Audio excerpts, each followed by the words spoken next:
बिस्मिल्लाहिर्रहमानिर्रहीम। All Pakistan private schools and colleges association की तरफ से आज एहतजाजी कैंप का जो नेशनल प्रेस क्लब इस्लामाबाद में लगाया गया है दूसरा दिन है, और मेरे साथ हमारी जो एप्स का तंजीम है उसके ओहदेदारान मरकज़ी सूबाई डिवीज़नल लेवल पे और हमारे चकराला कैंट और रावलपिंडी कैंट बोर्ड के यहाँ पे मौजूद हैं। ये जो मसला है ये बेसिकली सुप्रीम कोर्ट का जो आर्डर है 24 अक्टूबर 2017 को आया, उसकी बुनियाद पे पाकिस्तान भर के 42 कंटोनमेंट बोर्ड्स के अंदर जितने भी प्राइवेट तालीमी इदारे मौजूद हैं, ये उनकी बेदखली के लिए वो जो आर्डर है 2017 वाला बुनियाद बना। 2018 में सुप्रीम कोर्ट ने सो मोटो लिया, जिसमें 31 दिसंबर 2021 तक की डेडलाइन दी गई। इस दौरान all Pakistan private schools and colleges association supreme court में रिव्यू पिटीशन दायर की। हमारी 2017 की भी दायर है और 2018 में जो सो मोटो हुआ उसकी भी दायर है। 2 साल हो गए हैं। 1 नवंबर 2019 को सुप्रीम कोर्ट में आखिरी हियरिंग हुई थी। उसके बाद 2 साल और 1 माह हो गया है कि सुप्रीम कोर्ट के अंदर इन नज़रसानी अपीलों पे अभी तक कोई हियरिंग नहीं हुई।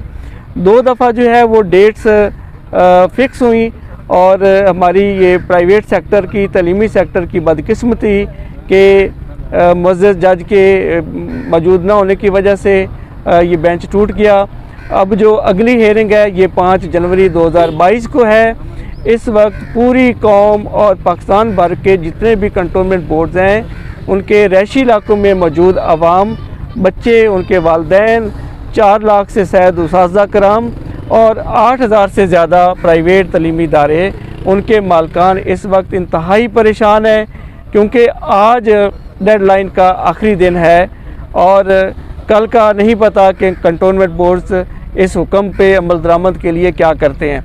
तो इस वक्त अलमिया ये है कि 3 मिलियन से ज़्यादा तलबा तालबात जिनकी तालीम जो है वो मुतासर होगी, इसके बारे में ना तो हुकूमत वक्त कोई नोटिस ले रही है, और हम पिछले कई माह से एहतजाजी मुजाहरे भी कर रहे हैं, एहतजाज भी रिकॉर्ड करवा रहे हैं, हमारी प्रेस कॉन्फ्रेंसेस भी हो रहे हैं, लेकिन हमारी ये बदकिस्मती है कौम की कि तालीम जो है हमारी ना पहले तरजीह रही है, ना इस हुकूमत की कोई तरजीह है। हालांकि ये हुकूमत जब बरसर इक़्तिदार में आई है कि इसका तब मंशूर में सबसे जो पहली तरजीह थी वो तालीम थी, और बड़े अफसोस से कहना पड़ रहा है कि हम बार बार वज़ीर-ए-आज़म पाकिस्तान से अपील कर रहे हैं, वज़ीर तालीम से भी हमारी मीटिंग हुई है, नेशनल असम्बली के मेंबरान से भी मीटिंग चल रही हैं, सेंटर्स के भी ये मामला नोटिस में है, लेकिन अभी तक अरबाब अख्तियार ने इस पर कोई नोटिस नहीं लिया। ना ही चीफ जस्टिस ऑफ पाकिस्तान ने अभी इस संगीन मामले पे कोई नोटिस लिया है। अभी ये हाल ही में देखें कि 16,000 मुलाजमीन जिनको सुप्रीम कोर्ट ने गैर कानूनी करार दे के मुअत्तल कर दिया था, फिर पीपल्स पार्टी की हुकूमत ने कानून साजी के ज़रिए इनको बहाल किया, फिर सुप्रीम कोर्ट ने इनको गैर कानूनी करार दे के दोबारा मुलाजमत से इनको फारिग कर दिया। ये मुलाजमीन फिर रिव्यू पिटीशन में गए और सुप्रीम कोर्ट ने रिव्यू पिटीशन भी खारिज कर दी। खारिज करने के बाद अगले ही 10 मिनट के अंदर सुप्रीम कोर्ट ऑफ पाकिस्तान ने नोटिस लिया, क्योंकि 16,000 जो मुलाजमीन हैं उनके इंसानी हकूक़ का मामला है, इसलिए तमाम 16,000 मुलाजमीन को बहाल किया जाता है। मैं हैरान हूँ यहाँ पे जब तालीम की बात आती है, पाकिस्तान के मुस्तकबिल की बात आती है, यहाँ पे कोई नोटिस नहीं लिया जा रहा। उसमें एक चीज़ ये है कि आप लोग ज़रा सुलझे हुए तरीके से प्रोटेस्ट करते हैं, बड़े बड़े प्रोटेस्ट किए आपने, लेकिन ज़री बात आप टीचर हैं, सुलझे हुए तरीके से करते हैं। उन लोगों ने रोड्स ब्लॉक किए और इस वजह से शायद पाकिस्तान में ये वतीरा बन गया कि जब तक आप रोड्स जैम नहीं करेंगे तब तक इंसाफ शायद ना मिले।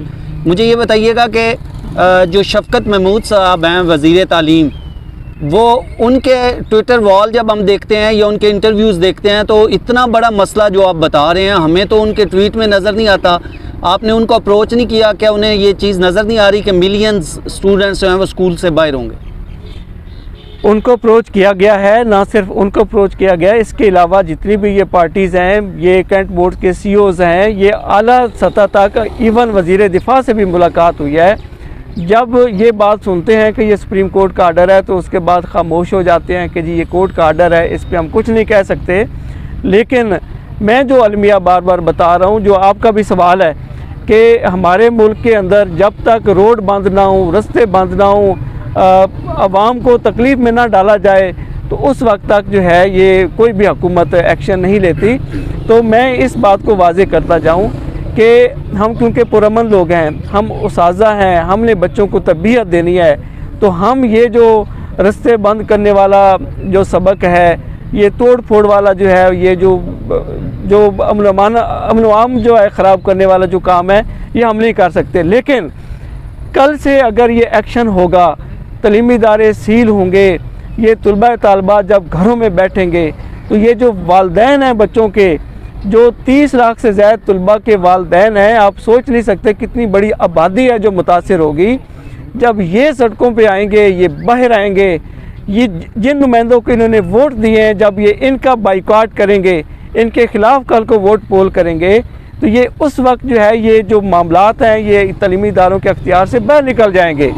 अभी तो हम बार बार ये मामले की संगीनी से आगाह कर रहे हैं कि एक बच्चा, आप सिंध गवर्नमेंट का सुबह सिंध का आप तलीमी एक्ट उठा लें, उसमें ये लिखा हुआ है कि जो छोटा बच्चा है प्राइमरी तक एजुकेशन 1 किलोमीटर के रेडियस के अंदर इदारा प्रोवाइड करें। 1 किलोमीटर से दूर बच्चे को नहीं जाना चाहिए।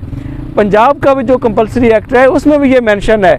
इंटरनेशनली जो है वो रिहायशी इलाकों के अंदर तलीमी इदारे मौजूद हैं, क्योंकि तलीम का तल्लक आबादी से है। तलीमी इदारे किसी जंगल में नहीं खोल सकते, और ना ही तालीम कोई कमर्शियल एक्टिविटी है कि इसको बाकी कमर्शियल एक्टिविटीज़ के साथ जब जोड़ के फ़ैसले किए जाते हैं तो फिर इस तरह के मसाइल आते हैं जो इस वक्त पैदा हो रहे हैं। हम बार बार हुकूमत को बता रहे हैं, और हमारे जो चीफ जस्टिस ऑफ पाकिस्तान है सुप्रीम कोर्ट से, उनसे हम रिक्वेस्ट कर रहे हैं कि मामले की संगीनी को समझें और खुदारा आवाम को मज़ीद तकलीफ़ से बचाएं। ये बच्चे सुबह सवेरे 10 किलोमीटर 15 किलोमीटर दूर किसी भी तलीमी इदारे की जाने की पोजीशन में नहीं होंगे, और ये लोगों ने बच्चे घरों में बिठा लेने हैं। और पहले 2.5 करोड़ बच्चा जो है वो तलीमी इदारों से बाहर है। आपका लिटरेसी रेट है क्या? दुनिया के 125वें नंबर पे आप इस वक्त लिटरेसी रेट में मौजूद हैं, और जब 2.5 करोड़ पहले बच्चा बाहर है, फिर कोरोना के दौरान तलीमी इदारे बंद हुए, तो ये जो अब जो पोजीशन आ रही है 30 लाख बच्चा ये भी आउट ऑफ स्कूल हो जाएगा। तो बैनुल-अक़वामी सतह पे हमारा जो क्या इमेज है जो क्रिएट होगा, मिन हासिल कौम, क्या हमने आगे नहीं बढ़ना? क्या इन्हीं मसाइल में हम उलझे रहेंगे? अच्छा, सबसे ज़्यादा कौन सा तबका मुतासर होगा इस, अगर हुकूमत इस पे कोई एक्शन नहीं लेती और अदालत आपको, आप जो चाह रहे हैं वो उस तरह का नहीं मिलता, फ़ैसला आपके हक़ में नहीं आता, तो कौन सा तबका सबसे ज़्यादा मुतासर होगा? सबसे ज़्यादा जो है इन कंटोनमेंट बोर्ड्स के अंदर जो रिहायशी आबादी है, जो यहाँ पे अवाम मौजूद है, सबसे ज़्यादा ये मुतासर होंगे, क्योंकि बच्चे इनके घरों से निकल के घर से 10 से 15 किलोमीटर दूर जाएंगे। इस वक्त पेट्रोल 150 रुपये लीटर पे पहुँचा हुआ है। क्या पिक एंड ड्रॉप जो है देना वालदैन के लिए मुमकिन होगा? इतनी तलीमी इदारों की फ़ीस नहीं होगी जितनी पिक एंड ड्रॉप के चार्जेस होंगे। तो सबसे ज़्यादा तो जो पब्लिक है, जो रिहायशी हैं, वो मुतासर होंगे। दूसरे नंबर पे 4 लाख से ज़्यादा वो मुलाजमीन जो इन तलीमी इदारों के साथ वाबस्ता हैं वो मुतासर होंगे।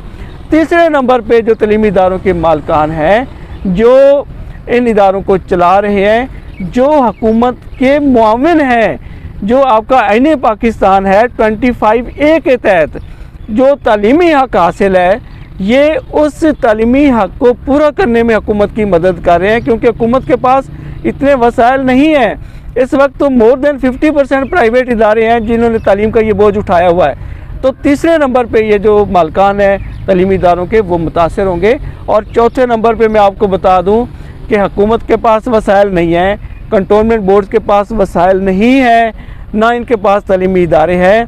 अभी आपने जो अखबारात में भी इश्तार देखे हैं, कैंट बोर्ड सिंपल वालदैन से कह रहा है कि जी 31 दिसंबर के बाद ये इदारे बंद हो जाएंगे, अपने बच्चों की तालीम का बंदोबस्त कर लें। और भाई कहाँ बंदोबस्त कर लें? आप बताओ तो सही कि बच्चे किधर जाएंगे, कहाँ पे बंदोबस्त करेंगे? जो इदारे मौजूद हैं उनके अंदर तो जगह ही नहीं है। जो अभी आपने कहा था कि वालिदैन जो हैं वो इन अवामी नुमाइंदों को, जिनको 40-50 लाख बच्चों का मुस्तकबिल तबाह होता नज़र नहीं आ रहा, ये उनके लिए आवाज़ नहीं उठाते, वो इनको इंटरटेन नहीं करेंगे इलेक्शन के दिनों में, इस तरह की कोई फीडबैक आपको पेरेंट्स से मिली भी है या ये आपका अपना? बिल्कुल है। क्या अवाम इतने बेवकूफ़ हैं, उनको पता नहीं है कि जिनके नुमाइंदे आज असम्बली के अंदर मौजूद हैं, सेनेट के अंदर मौजूद हैं, अगर आज उनके बच्चों की तालीम के दरवाज़े बंद हो रहे हैं और वो खामोश हैं, इस पे उन्होंने आंखें बंद की हुई हैं, इस मसले से किनारा कशी अख्तियार की हुई है, तो कल किस मुंह से इन्हीं अवाम के पास वोट मांगने जाएंगे? तो बिल्कुल इनको कोई वोट नहीं मिलेगा।